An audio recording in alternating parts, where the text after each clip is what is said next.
मित्रांनो, आज आपण पाहणार आहोत रामाला 14 वर्ष वनवास ही गोष्ट.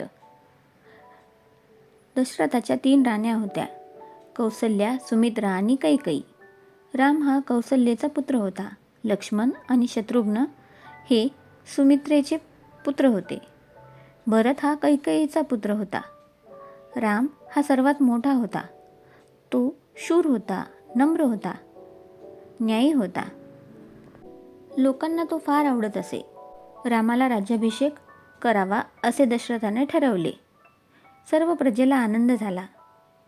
कौसल्या, सुमित्रा व कैकेयी यांनाही आनंद झाला.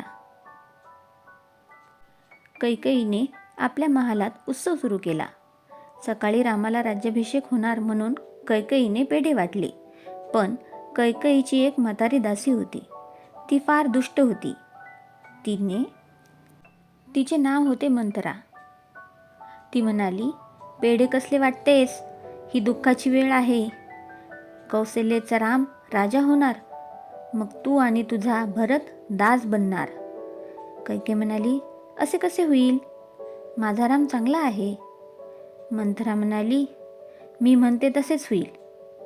कैकेयी म्हणाली, मग मी आता काय करू? मंथरा म्हणाली, भरतासाठी राज्य माग, रामाला वनवासास पाठव.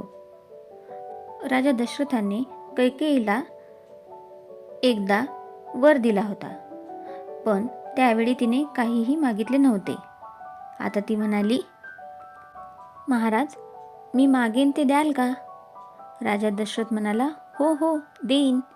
कैकेयी म्हणाली, तसे वचन देता का?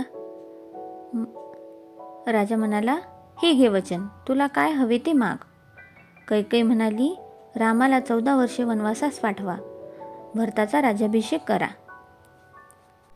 दशरथाला फार दुःख झाले, पण त्याने वचन दिले होते. रामाला हे सर्व कळले.